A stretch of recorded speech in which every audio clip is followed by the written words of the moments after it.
অধিকারী পশ্চিমবঙ্গে কালীগঞ্জে ঢোকার সাথে সাথে হিন্দুরা তাকে ঘিরে ফেলেছে। বারে বারে ঘুঘু তুমি খেয়ে যাও ধান, এইবার ঘুঘু তোমার যাবে পরাণ, কিন্তু কেউ তোমাকে বাঁচাতে আসবে না দাদা, এবার তোমার অবস্থা খারাপ হবে। দর্শক, আপনারা দেখতে পাচ্ছেন যে পশ্চিমবঙ্গের মাদ্রাসাগুলোতে গান বাধ্যতামূলক করার ঘোষণা দেওয়ায় এই মুহূর্তে থালাপাতি বিজয় সহ সকলে মিলে শুভেন্দু অধিকারীকে গণধোলাই দিচ্ছে এবং জুতা পেটা করছে। ওই আগের অবস্থায় রয়ে গেছে, আগের সিস্টেমের মধ্যেই রয়ে গেছে, এইটা কোনো কথা? কিন্তু পাটোয়ারি কেমন জিনিস সেটা তো আপনারা জানেন। একটু আগে বললাম না, একাই হিলাই দিছে, একা এমন একটা অবস্থা করছে কেউ তারে মাইনা নিতে পারতেছে না। ভাই দেখেন, ও তো নিজেকে নিজে ভিলেন ভাবে, হ্যাঁ, ও তো রাজনীতি ভিলেন হইতে চায়। আপনারা জোর করে তারে হিরো বানায় ফেলাইছেন তো এখন। হ্যাঁ, এই মুহূর্তে কিন্তু সে হিরো, চারিদিকে তার নাম ছড়ায় গেছে। ওই থানার মধ্যে 8 ঘন্টা বৈশা ছিল। কেন? মামলা নিতে হবে। 8 ঘন্টা বৈশা থাকা ওইখান থেকে বাইরে এসে বলতেছে সকাল থেকে এই পর্যন্ত কিছু খাই নাই। কেন? আমার জন্য না, এটা আমার জন্য না, জনগণের জন্য এই কাজটা আমি করছি। জনগণ যেন ন্যায় বিচার পায় এই থানাতে আইসা, সেটা প্রতিষ্ঠিত করার জন্য এই 8 ঘন্টা বৈশা ছিলাম। ব্যাপারটা কোন দিকে ঘুরাই দিল দেখছেন? রাজনীতি জানে বলেই তো ভাই দেখেন ওই ঢাকা 8 আসন থেকে আসে আলোচনায় কিভাবে মির্জা আব্বাস সাহেব ওনার কথা নিতে না পাইরা, হ্যাঁ, ওনার কথা নিতে না পাইরা অসুস্থ হয়ে পড়লো। কিন্তু নিতে শিখতে হবে, কারণ কি জানেন, বর্তমানে রাজনীতি তো চেঞ্জ হয়েছে, বদলাইছে, রূপ বদলাইছে তো ভাই। শক্তি কোনোদিন রুখে দাঁড়ানো যায় না, শক্তি তার রূপ বদলায়, এদিক দিয়া নাহলে ওদিক দিয়া, একদিক দিয়া সামনে যাবেই, যেটা করতেছে এই নাসিরউদ্দিন পাটোয়ারি। আমরা ধর্ষককে সামনে বিচার করতে চাই, প্রকাশ্যে এনে তাকে আমরা কিছু একটা করব, যেটা আমরা বিভিন্ন দেশে, ইরান থেকে শুরু করে, আফগানিস্তান থেকে শুরু করে, দুবাই থেকে শুরু করে অনেক জায়গায় আমরা দেখেছি। হঠাৎ করেই এই ধর্ষণের ঘটনাকে সবাই বলছে ধামাচাপা দেওয়ার জন্য নাসিরউদ্দিন পাটোয়ারির উপরে হামলা হয় এবং নতুন একটা ইস্যু তৈরি হচ্ছে, এরকমই কথা বলছে সব মানুষ। দর্শক দেখেন, একটা জিনিস মনে রাখবেন, সবকিছু বন্ধ করা গেলেও আসলে মানুষের মুখের কথা বন্ধ করা যায় না। মানুষ এক এক সময় এক এক ধরনের কথা বলে থাকে, সেটা বন্ধ করা খুব কঠিন। এই যে নাসিরউদ্দিন পাটোয়ারির উপর হামলা এবং কিছু কিছু নেতা যারা ইতিমধ্যে নাসিরউদ্দিন পাটোয়ারিকে নিয়ে কুরুচিপূর্ণ ভাষায় গালিগালাজ করছে। নাসিরউদ্দিন পাটোয়ারি তিনি এমন একজন লোক, আপনারা খুব ভালো করেই তাকে জানেন, বলতে পারেন যে কাউকেই যেন ভয় পায় না। একটা কথা বলার আগে আমরা 10 থেকে 20 বার ভাবি যে কথাটা বলার কারণে আমার কি হতে পারে, কিন্তু পাটোয়ারি মনে হয় সেই কথাটা ভাবে না। যখন যেই কথাটা বলা দরকার ঠিক সেই সময় সেই কথাটা বলে দেয়। এখন কার বিরুদ্ধে গেল, কার গায়ে লাগলো, সেটা অন্য কেউ ভাবলেও নাসিরউদ্দিন পাটোয়ারি ভাবে না। রাশেদ নামে গণ অধিকার পরিষদের একজন নেতা ছিল, এখন বিএনপিতে যোগ দিয়েছে। নাসিরউদ্দিন পাটোয়ারিকে নিয়ে কুরুচিপূর্ণ ভাষায় ভয়ঙ্কর ভাবে কিছু কথা বলেছে। দর্শক, কথাটি বলার কারণে যতটুকু সে মনে করেছিল সম্মান পাবে, আসলে উল্টোটা হয়েছে, বরং তাকে মানুষ ধিক্কার জানাচ্ছে। দর্শক, খুবই গুরুত্বপূর্ণ কিছু বিষয় নিয়ে আজকের এই ভিডিওটি সাজানো। বাংলাদেশের রাজনৈতিক প্রেক্ষাপট এবং আমাদের পাশের দাদাবাবুদের প্রেক্ষাপট। আপনারা সবাই জানেন, জনস্রোতের কারণে দেশ ছেড়ে পালিয়ে যেতে বাধ্য হয় শেখ হাসিনা। ইতিমধ্যে কয়েকদিন যাবত আলোচনা শোনা যাচ্ছে এবং শেখ হাসিনা নিজেই উৎফুল্ল করছে আওয়ামী লীগের নেতাকর্মীদের যে আমি দেশে ফিরবো, অতি শীঘ্রই ফিরবো, আমার ফাঁসি হলেও হবে, তারপর আমি দেশে ফিরবো। তো আপনাদের কাছে আসলে কি মনে হয়, শেখ হাসিনা কি এতই বোকা? শেখ হাসিনা মাথায় কি মাল নাই? শেখ হাসিনা কি আসলে দেশে ফিরবে? আমার তো মনে হয় না ভাই, ফাঁসির দড়িতে ঝোলার জন্য শেখ হাসিনা দেশে ফিরবে, জীবনেও ফিরবে না ভাই। এখন এই শেখ হাসিনা কেন তাহলে এরকম কথা বলছে? এরকম কথা বলার একটাই কারণ রয়েছে। সেই কারণটা হলো যে দেশের ভিতরে যে আওয়ামী লীগ নেতাকর্মীরা বর্তমানে রয়েছে তাদের একটু উৎফুল্ল করে, একটু সাহস যোগানো, যেন শেখ হাসিনার এই কথাগুলো শুনে তারা যেন আবার রাস্তায় বের হয়।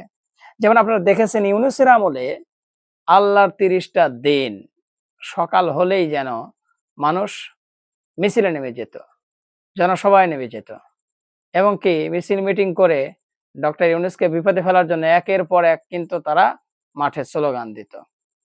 এখন তো আর সেগুলো দিতে পারছে না। জনাব তারেক রহমান সরকার নির্বাচিত হয়ে সরকার হওয়ার পরে এটা দিতে পারছে না, কিন্তু এই তারেক রহমান সরকারকে তো নামাতে হবে আওয়ামী লীগের, তাই না? না নামাতে পারলে তো ভাই আওয়ামী লীগ আবার নতুন করে জায়গা নিতে পারবে না। কিন্তু কিভাবে নামাবে? কোনো তো অজুহাত নেই।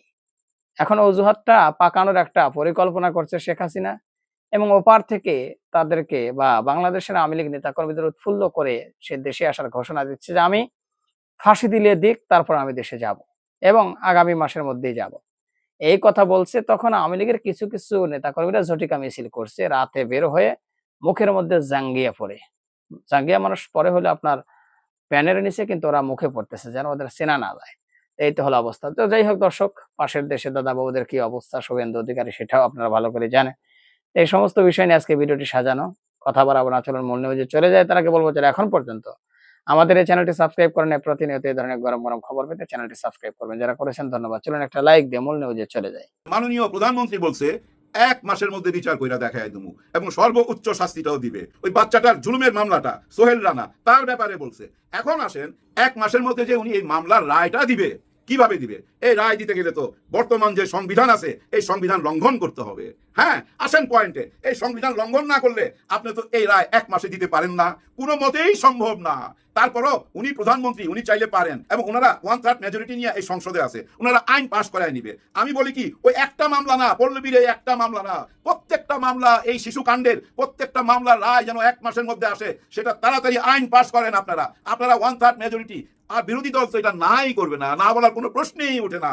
দেখেন, যে সংবিধানের কথা আপনারা বলতেন ওই সংবিধান লঙ্ঘন করে এখন আপনাকে ওই 1 মাসের মধ্যে রায় দিতে হবে। তার মানে কি জানেন? তার মানে কি সংবিধান লঙ্ঘন করা হলো। সংবিধান যেহেতু লঙ্ঘনই করা হলো, এই ভিতর দিয়া যেহেতু একটা ফাঁক খুঁজে বাইর করতে হবে তো আপনাকে এই বিচারের রায় দিতে গেলে, ওই ফাঁকের মধ্যে ঢুইকা পুরা সংবিধানটা কি রদল বদল করে ফেলান, সংস্কার করে ফেলেন। যতক্ষণ না করবেন ততক্ষণই দেখবেন চারিদিক থেকে আপনাদেরকে বিপদে ফেলার জন্য বিভিন্ন রকম ফাঁদ পাতা হবে। আর যে ফাঁদের মধ্যে আপনারা অলরেডি পা ঢুকাই দিচ্ছেন, হ্যাঁ ভাই, অনেকেই পা ঢুকাই দিছে ওই ফাঁদের মধ্যে।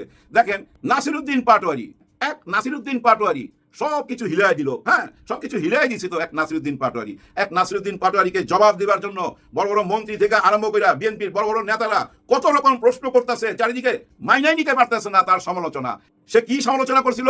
নাসিরুদ্দিন পাটোয়ারি মাননীয় প্রধানমন্ত্রীর দিকে ইঙ্গিত করে বলছিল, ওই যে সিলেট গেছিল তখন বৃষ্টি হয়েছিল, ছাতা ধরছে, বইয়ের হাত ধরা ছিল, ওইটা নিয়ে বলছে যে বৃষ্টি বিলাসে আছে আমাদের প্রধানমন্ত্রী, আর এদিকে হামে বাচ্চারা মারা যাইতেছে, এরকম একটা কথা বলছে। সেটা কিন্তু অনেকেই মাইনা না নিয়া ভয়াবহ প্রতিবাদ। তো আমাদের প্রধানমন্ত্রীকে এই ধরনের কথা বলার সাহস কিভাবে রাখে? দেখেন, একটু আগে বললাম ট্রাম্পকে যখন মহিষের সাথে তুলনা করলো, সে কিন্তু ওই মহিষের চেহারা দেখে হাইসা দিছে, বলছে হেয়ার স্টাইল আমার মতো, হুবহুব আমার মতো। এখন ধরেন এই মহিষের নাম যদি কোনো কারণে কেউ তারেক রহমান রাখতো, খুনাখুনি হয়ে যেত না ভাই? এই মহিষটা বিক্রি করতে পারতো? এই মহিষটা তো কিনতোই না, ভয়ে ওই বাড়িতে যায় হামলা করতো। তো যদি এই মহিষকে কেউ কিনতো, এরকম একটা বিপদ হইতো না? এটা মাইনা নিতে হবে। ডোনাল্ড ট্রাম্পের মতো মানুষ যদি মাইনা নেয়, আমেরিকার প্রেসিডেন্ট ভাই, উনি যদি মাইনা নেয়, আমাদের মাইনা নিতে অসুবিধা কি? মন মানসিকতার লেভেল আরো উচ্চতায় নিতে হবে। ওই যে উচ্চ কক্ষ আর নিম্ন কক্ষ, হ্যাঁ হ্যাঁ, কত শুনছি, পিয়ার, উচ্চ কক্ষ, নিম্ন কক্ষ, সব কক্ষ এখন তালা বন্ধ, কোনো কক্ষেই ঢুকা যাচ্ছে না। আইন কানুনের কি অবস্থা একটা তুলনা করলেই বুঝতে পারবেন। কোথায়? স্বরাষ্ট্রমন্ত্রীর দেশে কক্সবাজারে আদালত প্রাঙ্গণে ওইখান থেকে একজন আসামিকে ছিনিয়ে নিয়ে যাইতেছে, পুরাই সিনেমার স্টাইল। গুলি করতে করতে একজন আসামিকে ছিনায়া একটা সাদা গাড়িতে ঢুকায়া নিয়ে চইলা গেল তো ভাই আদালত প্রাঙ্গণ থেকে। আর আদালত প্রাঙ্গণে তো পুলিশ থাকেই, তাদের সামনে থেকে নিয়ে চইলা গেল। পুলিশের কথা যখন মনে আসলো তখন বলতে ইচ্ছা করতেছে, এই যে ঝিনাইদের মধ্যে নাসিরুদ্দিন পাটোয়ারির উপরে আক্রমণ হইলো, সে যখন মামলা দিতে গেল, সে মামলা নিচ্ছে না, কার জানি হুকুম নিতে যাচ্ছে, বারবার ফোন করতেছে। আপনার আইনের বইতে তো সেটা লেখা নাই যে উপরে কারো ফোন করে অনুমতি নিতে হবে, নিশ্চয়ই নাই। যার জন্য দেখেন কোনো সংস্কারই হয় নাই, ওই আগের অবস্থায় রয়ে গেছে, আগের সিস্টেমের মধ্যেই রয়ে গেছে। এইটা কোনো কথা? কিন্তু পাটোয়ারি কেমন জিনিস সেটা তো আপনারা জানেন। একটু আগে বললাম না, একাই হিলাই দিছে, একা এমন একটা অবস্থা করছে কেউ তারে মাইনা নিতে পারতেছে না। ভাই দেখেন, ও তো নিজেকে নিজে ভিলেন ভাবে। হ্যাঁ, ও তো রাজনীতির ভিলেন হইতে চায়। আপনারা জোর করে তারে হিরো বানায় ফেলাইছেন তো এখন। হ্যাঁ, এই মুহূর্তে কিন্তু সে হিরো, চারিদিকে তার নাম ছড়ায় গেছে। ওই থানার মধ্যে 8 ঘন্টা বৈশা ছিল। কেন? মামলা নিতে হবে। 8 ঘন্টা বৈশা থাইকা ওইখান থেকে বাইরে এসে বলতেছে সকাল থেকে এই পর্যন্ত কিছু খাই নাই। কেন? আমার জন্য না, এটা আমার জন্য না, জনগণের জন্য এই কাজটা আমি করছি। জনগণ যেন ন্যায় বিচার পায়, এই থানাতে আইসা সেটা প্রতিষ্ঠিত করার জন্য এই 8 ঘন্টা বৈশা ছিলাম। ব্যাপারটা কোন দিকে ঘুরাই দিল দেখছেন? রাজনীতি জানে বলেই তো ভাই দেখেন ওই ঢাকা 8 আসন থেকে আসে আলোচনায় কিভাবে মির্জা আব্বাস সাহেব ওনার কথা নিতে না পাইরা, হ্যাঁ ওনার কথা নিতে না পাইরা অসুস্থ হয়ে পড়লো। কিন্তু নিতে শিখতে হবে, কারণ কি জানেন, বর্তমানে রাজনীতি তো চেঞ্জ হয়েছে, বদলাইছে, রূপ বদলাইছে তো ভাই। শক্তি কোনোদিন রুইখা দাঁড়ানো যায় না, শক্তি তার রূপ বদলায়, এদিক দিয়া নাহলে ওদিক দিয়া, একদিক দিয়া সামনে যাবেই, যেটা করতেছে এই নাসিরুদ্দিন পাটোয়ারি আপনাদের সবাইকে নিয়ে খেলতেছে। আপনারা তার গুটির চাল হয়ে গেছেন। ওই গুটির চালের মধ্যে বিএনপিকে দেখেন কতটা লজ্জায় ফেলে দিচ্ছে। এটা কি লজ্জার লজ্জার কথা না যে একজন নাগরিকের উপরে অত্যাচার হয়েছে আর ওই নাগরিক একটা মামলা করতে গিয়ে থানায় মামলা নেওয়া হচ্ছে না? এটা কি মেসেজ দিয়ে দিল সবাইকে? আপনাদের অজান্তে একটা মেসেজ দিয়ে দিল। তো এই যে আপনারা হামলা করছেন, এই হামলাতে আপনারা কি পাইলেন? কিছু পাইছেন? কিচ্ছু পান নাই। বরঞ্চ আপনাদেরকে তুলনা করা হচ্ছে ওই ছাত্রলীগের সাথে। দেখেন কিভাবে আপনারা ফাঁদে পড়তেছেন। এগুলো কিন্তু আপনাদেরকে ফাঁদে ফেলা হচ্ছে। হ্যাঁ ভাই, ওই যে ম্যাটিকুলাস ডিজাইন বলে না, ম্যাটিকুলাস ডিজাইনের মাধ্যমে শেখ হাসিনাকে তাড়ানো হয়েছিল। সেই ম্যাটিকুলাস ডিজাইন কি এখন ক্ষয় হয়ে গেছে? ওই মেশিন কি নষ্ট হয়ে গেছে? নিশ্চয়ই না। ওই ম্যাটিকুলাস ডিজাইন বলতে কি জানেন? যখন যে সিচুয়েশন ওইটার মোকাবেলা করা এবং আপনাকে উত্তেজিত করে দেওয়া, আপনার অরিজিনাল চেহারাটা বাইরে আনার জন্য। যার জন্য দেখেন নাসিরউদ্দিন পাটোয়ারি প্রধানমন্ত্রী থেকে আরম্ভ করে স্বরাষ্ট্রমন্ত্রী উনাকে নিয়ে তো কথা বলছে না সালাউদ্দিন সাহেবের কথা, যে উনি শিলং থেকে আসছে, উনি দেশ চালাতে পারতেছে না, আইন কানুন ভালো না, উনাকে লাল চুরি পরাই দিতে হবে। বলছে তো ভাই। কেন বলছে? কারণ ও নিজেকে ভিলেন বানাইতে চায়, রাজনীতির ভিলেন। এখন যদি আপনি ওর মুখ বন্ধ করার চেষ্টা করেন বা ওকে উঠায় নিয়ে আসেন, যেমন শুনছি ওর নামে একটা মামলাও দেওয়া হয়েছে, এতে ওর কোনো ক্ষতি হবে না, বরঞ্চ আরো উপরের দিকে উঠবে। কারণ কি জানেন? ও তো এইটাই চাইতেছে, রাজনীতির ভিলেন হইতে চাইতেছে। আপনারা জোর করে ওরে হিরো বানায় দিতে চাইতেছেন এবং অলরেডি ও হিরো হয়ে গেছে। ও কি চাইতেছে? সরকারের অরিজিনাল চেহারাটা বাইরে। আমি এমন ভাবে আঘাত করুম যেন আমারে অ্যারেস্ট করে নিয়ে যায়, আমারে উঠায় নিয়ে যায়। তারে উঠায় নিয়ে গেলেই তো ভাই তার পিছনে তো আছে, হ্যাঁ তার পিছনে তো আছে। সে তো আর একা না, হ্যাঁ শিবির কইরা আসছে, কিন্তু শিবির থেকে উঠে আসার ছেলে, রাস্তাঘাটের ছেলে না ভাই। বহু আগে এই ভারতের আধিপত্যের বিরুদ্ধে জবান করছে, রাজুতে দাঁড়ায় ছিল, একা দাঁড়ায় ছিল, ওইখানে অনশন করছে, রাজনীতি করতে করতে আসছে। আপনাদেরকে খালি টোকা দিয়ে দিয়ে ছাইরা দেয় আর আপনাদের অরিজিনাল চেহারা বাইর হয়। দেখেন এই যে দুদু সাহেব, আপনি তো ভাই অনেক জ্ঞানী লোক, বহুত পুরানা রাজনীতিবিদ, কিন্তু আপনি এইটা কি কইলেন যে আমি পড়ছি? উনি কি পড়ছে? কোন একটি পত্রিকায় পড়ছে শিবির করছে এই কাজটা, ওই পল্লবীর স্বামীরা ওই কাজটা শিবির করছে। চিন্তা করতে পারেন শিবিরের বিরুদ্ধে এই কথাটা বলা যায়? কেউ বিশ্বাস করবে? দুদু সাহেব কেউ বিশ্বাস করবে না। আপনি গলার মধ্যে বুঝছেন 7টা সাপও যদি পেঁচায় এসে বলেন দেখেন আমি সত্যি কথা বলতেছি, তারপরেও কেউ বিশ্বাস করবে না। কেন আপনি এই কথাটা বলতে গেলেন? এই কথাটা বইলা আপনি নিজের দলকে পচাইলেন। তো আপনার দলকে মানুষ এখন খারাপ ভাবে নিবে, ভাববে এদের চিন্তা ভাবনা খুবই নোংরা। আপনি এটা বলতে পারেন না। তো কোনো তদন্ত না, কোনো কিছু না, কেউ বললো না কোন পত্রিকায় আপনি পড়ছেন যে শিবির এই কাজ করছে। এইভাবে কথা বইলা নিজের দলকে ছোট করতেছেন। আপনি আরো কি বলছেন? বর্তমানে যা কিছু হইতাছে বুঝছেন, ওই শিশু নির্যাতন থেকে আরম্ভ করে খুন খারাপি, এগুলা নাকি জামাত ইসলাম করতেছে, স্বাধীনতার বিরোধীরা এগুলা করতেছে। এগুলা কোনো কথা? এইসব কথা বললেন না। ওই যে দেখেন একজন রাশেদ খান মেনন, আরে না মেনন না, রাশেদ খান, ও কি বলতেছে? ও যে ভাষায় কথা বলে ওই ভাষায় কি নাসিরউদ্দিন পাটোয়ারি কথা বলছে? একটা ভিডিও ক্লিপ দেখাইতে পারবেন? পারবেন না। এই লোকটা কুকুরের সাথে তুলনা করতেছে, এই লোকটা মাদকের সাথে তুলনা করতেছে, বলতেছে নেশা করে। 24 ঘন্টাই নাকি নাসিরউদ্দিন পাটোয়ারি নেশার মধ্যে থাকে সে বলতেছে। এবং তার একটাই কথা, কিভাবে এই জামাত ইসলামকে পচানো যায়, শিবিরকে পচানো যায়, এনসিপি কে পচানো যায়, ওই একই জিনিস। কিন্তু নিজে যে একটা পচামার, কেন বুঝেন না? লিঙ্গ ছাড়া সিংহের গর্জন, কোনো লাভ নাই। আপনি তো লিঙ্গ ছাড়া সিংহের মতো গর্জন দিতেছেন, কারণ আপনি নিজের দলটাকে আপনি পানিতে ফেলাই দিয়েছেন, নর্দমায় ফেলাই দিয়েছেন, অন্য দলে চলে আসছেন। তার মানে আপনি বিক্রি হয়েছেন, এটা বলাই যাইতে পারে। নাইলে আপনি নিজের দলটাকে কেন বিসর্জন দিলেন? এটা একটা প্রতারণা তো ভাই। তার মানে আপনার নসিব খারাপ, দল চেঞ্জ করেও আপনি এমপি হইতে পারেন নাই, কোনোদিন হইতেও পারবেন না। কারণ কি জানেন? আপনাকে মানুষ চিনা ফেলছে। কিছুদিন আগের ভিডিওগুলো দেখেন, তার আগের ভিডিওগুলো দেখেন, বর্তমানে ভিডিওগুলো দেখেন, বারবার পল্টি খাইতেছে, ওই জাহেদ খানের মতো বারবার ডিগবাজি খাইতেছে। আর এই ডিগবাজিওয়ালা লোকদেরকে মানুষ পছন্দ করে না। যেমন ওই যে আরেকজনকে, ওই যে আম বিক্রি করে আম, এদের কথাবার্তা এমন পচা, এমন দুর্গন্ধময়, এদের কথা থেকে পচা ইলিশের গন্ধ পাওয়া যায়। হ্যাঁ ভাই, এদের সামনে দিয়ে হাইটা দেখেন, পচা ইলিশের গন্ধ পাবেন। এইসব পচা মালগুলো যদি আপনারা না সামলান, আপনাদের দলের ক্ষতি হয়ে যাবে, বিরাট বড় ক্ষতি হয়ে যাবে। এই যে আমি টাইটেল দিছি বিএনপি কে ফাঁদে ফেলতে চাইতেছে। কে ফাঁদে ফেলতে চাইতেছে? এরাই ফাঁদে ফেলতে চাইতেছে। আরো কি বুঝাইবো জানেন? এই ভবিষ্যতে আরো কি বুঝাবে? এই এনসিপির এরা সব হলো বাটপার, দেশের টাকা পয়সা মারছে। যেমন আসিফ মাহমুদ সজীব ভুঁইয়ার বিরুদ্ধে একটা বিরাট অভিযোগ আছে বিএনপির একজন নেতা, উনিও বোধহয় মন্ত্রী বা প্রতিমন্ত্রী, ওনারও নাম আমার মুখস্থ হয় নাই, আপনারা দেখে নিয়েন। উনি বলতেছে 6,000 কোটি টাকা মাইরা দিছে, সচিব ছাড়াই উনি ফাইল সিগনেচার কইরা দিছে। আসিফ মাহমুদ সজীব ভুঁইয়া ক্যামেরার সামনে আইসা 24 ঘন্টার টাইম দিছে, ডেড লাইন দিছে 24 ঘন্টায়। 24 ঘন্টার মধ্যে প্রমাণ করে দেন আমি 6,000 কোটি টাকা মারছি। আর সচিব ছাড়া কোনোদিন ফাইল সিগনেচার করে কোনো মন্ত্রী, এটা কি কোনো ইতিহাসে আছে? নিশ্চয়ই নাই। উনি সমস্ত প্রমাণ সহকারে, যুক্তি সহকারে এই মিডিয়ার সামনে এসে চ্যালেঞ্জ করছে। মন্ত্রী সাহেব, এখন কি আপনি চ্যালেঞ্জটা নিবেন? নেন না চ্যালেঞ্জটা, দেখায় দেন জাতিকে আসিফ মাহমুদ সজীব ভুঁইয়া একজন ক্রিমিনাল। হ্যাঁ, হাত করা পড়ায় দেন। অনেক কথাই তো অনেকে বলতেছেন, কারো তো দেখি না হাত করা পড়াইতে। খালি মুখে মুখে বললে হবে না, প্রমাণ দিতে হবে। প্রমাণ ছাড়া সবই ভুয়া। আবার আমার মুখে ভুয়া কথাটা চলে আসলো। অ্যানি সাহেব, নোয়াখালীর একজন মন্ত্রী, উনি কিন্তু বারবার প্রতিবাদ করতে চাইছেন, মাথা গরম হয়ে গেছে ওনার, যে আমাদের প্রধানমন্ত্রীকে ভুয়া ভুয়া বলে, এইটা কি আমরা মাইনা নিতে পারি? হ্যাঁ ভাই, আমিও মাইনা নিতে চাই না, কিন্তু করবেনটা কি? সবাই তো আর বিএনপি করে না। এখন ভাই বাংলাদেশে বহু রকম দল আছে, আর আছে কারা গুপ্ত, বর্তমানে গুপ্ত কারা এটা মাথায় নিয়েন। বর্তমানে কিন্তু আওয়ামী লীগ গুপ্ত, যেহেতু তাদেরকে নিষিদ্ধ করে রাখছেন, ওই গুপ্তরা কিন্তু এখন ছড়াইয়া ছিটাইয়া যাইতেছে, মিশা যাইতেছে। এবং দেখেন আমাদের আপাও আসতে চাইতেছে। এবং দেখেন আমাদের মাননীয় প্রধানমন্ত্রী একটা কথা বলছে, যে কথাটার অনেক মূল্য, এই কথাটা ভাই মূল্য দিতে হবে। উনি কি বলছে? 5ই আগস্টের পতিত ক্ষমতা তলে তলে বাংলাদেশের অন্য একটি দলের সাথে হাত মিলাইতেছে। কি ইঙ্গিত করছে? উনি কিন্তু মুখে নাম নেয় নাই, উনি ভদ্রলোক মানুষ, কখনোই কিন্তু উনি মুখে কোনো দলের নাম নেয় না। শেখ হাসিনার নাম তো ওনার মুখে আমি একবারও শুনি নাই, কিন্তু শেখ হাসিনার মুখে বহুবার শুনছি ওনার মাকে নিয়ে এই মহান সংসদে দাঁড়ায়া বহু রকম কটূক্তি করতে, বহু নোংরা কথা বলতে, এগুলার মুখে আনতে চায় না। খালি এইটুক মনে রাখেন, মেরি প্যারি পাকিস্তান বইলা যে শুরু করতো, হায় হায় ছি ছি ছি ছি, একজন মহিলা হয়ে আরেকজন ভদ্র মহিলাকে এভাবে কথা বলতো। তারপরও দেখেন আপনি কতটা জেন্টলম্যান, হ্যাঁ ভাই, পারফেক্ট জেন্টলম্যান। আপনি তার নাম মুখে নেন না, কিন্তু জনগণ বুঝা নিতেছে সেই 5ই আগস্টের পতিত শক্তিটা হচ্ছে আওয়ামী লীগ। তারা কার সাথে তলে তলে হাত মিলাইতেছে? তার মানে জামাতের সাথে, শিবিরের সাথে, এনসিপির সাথে। এরকম কিছু কি বুঝাইতে চাইছেন? আমার তো মনে হয় এরকম কিছু যদি না হয়, অন্য কিছু হতে পারে, যেটা আমার মাথায় এখনো ঢুকতেছে না। রাজনীতির রং তামাশা ক্রমশ বেড়েই চলেছে। অদ্ভুত সব ঘটনা। এই রং তামাশার মধ্যে কখনো কখনো ট্র্যাজেডি আছে, আর কখনো কখনো কমেডি রয়েছে। ট্র্যাজেডি কী করে রং তামাশা হয়, এ বিষয়ে একটু না বললে ভুল বোঝাবুঝি তৈরি হবে। যখন আপনি কোনো একটা পরিস্থিতিতে আপনার একটা স্বার্থ নিয়ে কাজ করেন, বড় একটা প্ল্যান আপনি পাস করাতে চান, এবং আপনার নিজের যে আনন্দ, প্রাপ্তির আনন্দ, আপনি কিছু একটা পেতে চান, এই কাজগুলো যখন আপনি করার জন্য একটা নিষ্ঠুর পথ অবলম্বন করেন, ঠিক সেটাই ট্র্যাজেডি হয়ে যায়।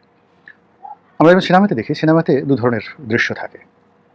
একটি হলো খুব আনন্দদায়ক দৃশ্য, আর একটি হলো বেদনাদায়ক দৃশ্য, এবং সেগুলো দেখে আমরা কাঁদি, আর কান্না করার জন্য টাকা দিয়ে সিনেমার টিকিট কেটে আমরা সেখানে গিয়ে উপস্থিত হই। তো রাজনীতি হলো পৃথিবীর সবচেয়ে বড় নাট্যমঞ্চ, সবচেয়ে বড় সিনেমাগ্রাফি। এখানে যা কিছু ঘটে, পৃথিবীর কোনো কলম নেই এটিকে চিত্রকল্পে ফুটিয়ে তোলে। পৃথিবীর কোনো কলম নেই এই রাজনীতিতে এমন সব নির্মম ঘটনা ঘটে যেই ঘটনাগুলোকে গল্প, উপন্যাস, সাহিত্য কিংবা সিনেমাতে ফুটিয়ে তোলা সম্ভব। পৃথিবীতে এমন কোনো কথক নেই, বক্তা নেই, যে কিনা এই রাজনীতির যে ট্র্যাজেডি, কমেডি এবং গল্প, উপন্যাস, সাহিত্য, তারপরে প্রহসন, যা কিছু আছে সাহিত্যের বিভাগ, এগুলো আপনার সামনে যে উপস্থাপন করবে এরকম চমৎকারভাবে বলার মতো কথক এখনও তৈরি হয়নি। অর্থাৎ মানুষের কল্পনা শক্তি, মানুষের বাক শক্তি, মানুষের চিন্তা শক্তি কিংবা তার যে সৃষ্টি করার যে ক্ষমতা, তার সাথে যে নির্মম ঘটনা রাজনীতিতে ঘটে, এটাই আমি বোঝাতে চাচ্ছি। এবং সেই পরিবেশ পরিস্থিতি এখন বাংলাদেশে ঘটে চলেছে। আমাদের বাংলাদেশকে কেন্দ্র করে ওয়াশিংটনে যে খেলা হচ্ছে, নিউ ইয়র্কে যে খেলা হচ্ছে, তারপর ইংল্যান্ডে যে খেলা হচ্ছে, দিল্লিতে, কলকাতাতে, ইসলামাবাদে, বেইজিংয়ে, মায়ানমারের রাজধানী সেখানে, এবং মংডুতে, মানে আরাকান যে এলাকা, সেই আরাকানের যে রাজধানী মংডুতে, সেখানে যে খেলা হচ্ছে, সেই খেলার সঙ্গে তাল মিলিয়ে বান্দরবন, খাগড়াছড়ি, কক্সবাজার, ঢাকা, চট্টগ্রাম, এমনকি টুঙ্গিপাড়া, তারপর অন্যান্য জেলা শহরে যেভাবে চক্রান্ত চলছে, এই চক্রান্ত বলাও যাবে না, লেখাও যাবে না। এবং যেহেতু শেখ হাসিনার পতনের মতো একটা নির্মম ঘটনা আমাদের এই বাংলাদেশে ঘটেছে, আপনারা ধরে নিতে পারেন যে কোনো মন্দ ঘটনা তার পরবর্তী যে এপিসোড, এটা আরও মন্দ হয়। যেমন ধরুন ৭৫-এর ১৫ই আগস্ট, যেভাবে বঙ্গবন্ধুকে ক্ষতবিক্ষত করা হয়েছে, সে তুলনায় জিয়াউর রহমানের লাশকে ক্ষতবিক্ষত করা, বিকৃত করা পাষণ্ডরা আরও নির্মমভাবে সেই কাজ করেছে। ১/১১ যেভাবে হয়েছে, যে কৌশলে হয়েছে, তার সাথে অনেক অনেক বড় কৌশলে ২০২৪ সনের আগস্ট, জুলাই এবং জুন, এই সময়টাতে অনেকগুলো কলা কৌশল হয়েছে। আর যেহেতু সেই বিপ্লবটি যে সফল হয়েছে কথা কেউ বলতে পারছে না, ফলে যারা বিপ্লবী তারা আরেকটি বিপ্লবে ডাক দিচ্ছে, যারা ক্ষমতা আছে তারা ক্ষমতা আঁকড়ে ধরার চেষ্টা করছে, থেকে যাওয়ার চেষ্টা করছে, আর যারা ক্ষমতাচ্যুত হয়েছে তারা ফিরে আসার জন্য ত্রিমুখী লড়াই করছে। আর সেই লড়াইয়ের সঙ্গে আগেই বললাম, দেশ বিদেশের বহু পক্ষ জড়িয়ে পড়েছে। এরই মধ্যে আমরা কিছু ঘটনা দেখতে পাচ্ছি, কিছু কথা শুনতে পাচ্ছি, যা কিনা একই সঙ্গে আমাদেরকে খুব কষ্ট দিচ্ছে, আবার একই সঙ্গে আমাদেরকে বিনোদিত করছে। যদি শিশু রামিসার ধর্ষণ ধরেন, চট্টগ্রামে যে 4 বছরের শিশু ধর্ষিতা হয়েছে তাকে ধরেন, শিশু আসিয়ার হত্যাকাণ্ড ধরেন, এগুলো খুবই বিয়োগাত্মক ঘটনা। এবং এইগুলোকে কেন্দ্র করে যে মাঠ গরম হচ্ছে, তার মধ্যে অশনি সংকেত আছে। আবার যদি ধরেন নাসিরুদ্দিন পাটোয়ারিকে ডিম মারা হলো, তাকে মারধর করা হলো, এবং সেটাকে কেন্দ্র করে যে উত্তপ্ত রাজনৈতিক অবস্থা, এটি একটা মধ্যপন্থা, সাসপেন্স। অন্যদিকে আওয়ামী লীগ যে কাজগুলো করার চেষ্টা করছে, ছাত্রলীগ একের পর এক মিছিল করে যাচ্ছে। আগে মাস্ক পরতো, এখন আর তারা মাস্ক পরছে না। তারা সিরিজ মিটিং করছে। ছাত্রলীগ, যুবলীগ, আওয়ামী লীগের যে সকল শীর্ষ নেতৃবৃন্দ রয়েছেন তারা প্রকাশ্যে আসছেন এবং অনেকে মোটামুটি সিদ্ধান্ত নিয়েছেন তারা বাংলাদেশে ফিরে আসবেন। যতটুকু শোনা যাচ্ছে যে ছাত্রলীগের একসময় খুব দাপুটে নেতা, মন্ত্রী, তারপর সংসদ সদস্য, আমি নামই বলে ফেলি, ইনামুল হক শামীম, নজরুল ইসলাম বাবু, তারপর সাইফুজ্জামান শেখর, ইনারা এবং একই সঙ্গে চট্টগ্রামের যে সকল তরুণ রাজনীতিবিদ রয়েছেন প্রায় সবাই বাংলাদেশে তাদের নেত্রীর নির্দেশে খুব দ্রুত ফিরে আসার জন্য বাক্স পেটরা গুছিয়ে ফেলেছে। তারা আসবে, আত্মসমর্পণ করবে এবং একই সঙ্গে তাদেরকে গ্রেপ্তার করতে হবে। তারপর কি হবে সেটা পরের ব্যাপার। এইরকম একটা প্রস্তুতি চলছে। সজীব ওয়াজেদ জয় এবং সাইমা ওয়াজেদ পুতুল বাংলাদেশে আসবে। প্রস্তুতি চলছে শেখ হাসিনা বাংলাদেশে আসবেন। এগুলো কথার কথা নয়। এবং এর সঙ্গে কারা জড়িত, কারা তাদেরকে উৎসাহ দিচ্ছে, কারা তাদেরকে প্রোটেকশন দিচ্ছে, কারা তাদের সঙ্গে সমঝোতা করছে, সেগুলো দ্বিতীয় প্রসঙ্গ। যারা রাষ্ট্রের সঙ্গে জড়িত আছে অবশ্যই তারা এটা খুঁজে বের করবেন। কিন্তু আমি যে বিষয়টি নিয়ে কথা বলতে চাই সেটা হলো শেখ হাসিনা। তিনি তার বক্তব্য কিছুদিন বন্ধ রেখেছিলেন, আবার তিনি বক্তব্য দিয়ে যাচ্ছেন আগের চেয়ে ঝাঁঝালো, আগের চেয়ে সুনির্দিষ্ট, পয়েন্টিভ, আগের চেয়ে জেদি, আরও রাগী এবং আরও আত্মবিশ্বাসী। তিনি একেবারে সুনির্দিষ্ট ডেট দিয়ে বলেছেন যে আমি 6 মাসের মধ্যে, আগে যেমন তারেক রহমান সাহেব আসতে চাইতেন তার লোকজন বলতেন যে 3 মাস, 6 মাস, 1 বছর বা 1 মাস আসবেন, কিন্তু জনাব তারেক রহমান সাহেবের পক্ষ থেকে সুনির্দিষ্টভাবে বলা হয়নি। কিন্তু একবারই তিনি বলেছেন তিনি আসবেন এবং তিনি এসেছেন। শেখ হাসিনা বিভিন্ন সময় সুনির্দিষ্টভাবে না বলে অনির্দিষ্টভাবে বলেছেন, কিন্তু এইবার তিনি প্রথম বললেন যে আমি আগামী 6 মাসের মধ্যে আসব। তিনি যদি 6 মাসের মধ্যে না আসেন, না আসতে পারেন, তাহলে তার কথার বিশ্বস্ততা থাকবে না। এটা তিনি ভালো করে জানেন। তার নেতাকর্মীরা বিশ্বাস করবে না, দেশবাসীও তার ব্যাপারে আগ্রহ হারিয়ে ফেলবে। ফলে এই যে তিনি যে একটা ডেড লাইন অর্থাৎ 6 মাস সময় উল্লেখ করলেন, এটি তিনি ভেবেচিন্তে বলেছেন এবং এটা তার জন্য একটা ঝুঁকি। তিনি পারলে একটা ফলাফল হবে, আর না পারলে আরেকটি ফলাফল হবে। তার এই আগমন কিংবা তার এই যে আসার ঘোষণা, এটি নিয়ে ভীষণ রকম তোলপাড় চলছে। এক পক্ষ বলার চেষ্টা করছে আরে আসুক, তাকে আদর করার জন্য আমরা বসে আছি। সে যেভাবে আসুক, এয়ারপোর্টে নামার সঙ্গে সঙ্গে তাকে ওইবার ছেড়ে দিয়েছি, বা ওইবার আমরা তাকে বাগে পাইনি, এইবার আমরা যেহেতু তাকে বাগে পেয়েছি, বাগে পাবো, এইবার তাকে দেখাই দেবো কত ধানে কত চাল। এরকম একটা পক্ষ আছে। আর এক পক্ষে বলার চেষ্টা করছে আরে বোগাস যত সব কথাবার্তা, বললেই হলো 6 মাসের মধ্যে বাংলাদেশে আসবে, ধান গাছে কি কখনো কলা ফলে, এই সমস্ত কথাবার্তা বলে অযথা নিজের এই বয়স্ক বুড়ো বয়সে তিনি কেন তার ইমেজ নষ্ট করছেন, এগুলো অনেকে বলার চেষ্টা করছেন। কিন্তু আওয়ামী লীগের যারা লোকজন তাদের বক্তব্য স্পষ্ট। আমাদের নেত্রী যা বলেন অক্ষরে অক্ষরে পালন করেন, আমাদের নেত্রী যা বলেন তা করে ছাড়েন। তিনি ভেবেচিন্তে কথা বলেন এবং তার জীবনের সেই যে প্রথম থেকে এ পর্যন্ত যা কিছু করতে চেয়েছেন সব কিছু অক্ষরে অক্ষরে করেছেন। কাজী তিনি যেহেতু আসতে চেয়েছেন তিনি আসবেনই। এটা হলো কট্টর আওয়ামী লীগের কথাবার্তা। অন্যদিকে সরকারের যারা কর্তা ব্যক্তি রয়েছেন তারা তার আগমন নিয়ে বেশ চিন্তিত, বেশ উৎফুল্ল, হোয়াট এভার মেবি। তাদের প্রস্তুতির কোনো সীমা নেই, পরিসীমা নেই। তাদের একটা অংশ এটা যে শেখ হাসিনা বলেছেন বা তিনি যে আসবেন, এটাকে তারা একটা খড়কুটোর মতো মনে করার চেষ্টা করছেন। স্বরাষ্ট্রমন্ত্রী সালাউদ্দিন সাহেবকে জিজ্ঞাসা করা হচ্ছিল যে একজন আসতে চাচ্ছেন, তো তিনি খুব বিরক্ত বোধ করেন, কে আসতে চাচ্ছেন, কোন রাস্তার ফকির, কোন ফকিরনি, কে আসতে চেয়েছেন, মনে হয় যেন তিনি একেবারে জানেনই না। তারপরে বলেন নাম বলেন, ইত্যাদি ইত্যাদি কথাবার্তা। মানে তিনি প্রথমে যে অ্যাটিটিউড দেখালেন তাতে মনে হয় যে শেখ হাসিনার নামে যে বাংলাদেশে কেউ একটা আছে, বা শেখ হাসিনার কথা যে স্বরাষ্ট্রমন্ত্রী কানে যাবে, শেখ হাসিনার কোনো বিষয় নিয়ে স্বরাষ্ট্রমন্ত্রীর কাছে কেউ প্রশ্ন করতে সাহস পাবেন আর স্বরাষ্ট্রমন্ত্রী সেটা উত্তর দিবেন, এটা কেমন একটা ঘটনা। তার ওই পুরো এই যে আমি এখন কথা বলছি তার মুখভঙ্গি, তার মুখচ্ছবি আমার দৃশ্যপটে ভেসে উঠছে। যাই হোক তিনি কি যেন একটা বলেছেন। অন্যদিকে সরকারের একজন উপদেষ্টা যিনি এখন তারেক রহমান সাহেবের মীরে নাজিম, তারেক রহমান সাহেবের হামিম, প্রধানমন্ত্রীর বিশ্বস্ত ভ্যানগার্ড একজন উপদেষ্টা আছেন ডক্টর জাহিদুর রহমান, এবং এই সরকারের মধ্যে সবচেয়ে বুদ্ধিমান, সবচেয়ে জ্ঞানী, সবচেয়ে লেখাপড়া।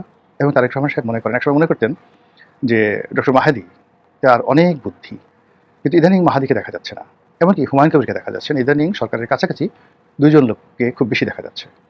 একজন হলো মীর শাহে আলম, যিনি স্থানীয় সরকার এলজিআরডি প্রতিমন্ত্রী, বাজারে প্রচলিত তিনি তারেক রহমান সাহেবের ঘনিষ্ঠ বন্ধু, সহপাঠী বা আরও অনেক কিছু। এবং তারেক রহমান সাহেবের দয়াতে তিনি একটা ইউনিয়ন পরিষদের চেয়ারম্যান ছিলেন, সেখান থেকে উপজেলা চেয়ারম্যান, শোনা কথা, আমি সত্য মিথ্যা জানি না, আল্লাহ মাফ করুন। এরপর সেখান থেকে সংসদ সদস্য, তাও আবার মাহমুদুর রহমান মান্নাকে ফেলে দিয়ে তাকে নেওয়া হয়েছে। কাজে তার গুরুত্ব, মাহমুদুর রহমান মান্নাকে ফেলে দিয়ে তাকে নেওয়া হয়েছে এবং তাকে প্রতিমন্ত্রী বানিয়ে মির্জা ফখরুলের সাহেবের মাথার উপর বসিয়ে দেওয়া হয়েছে। তো এই মানুষটির দাপট ক্ষমতা এখন সরকারের সবচেয়ে বেশি।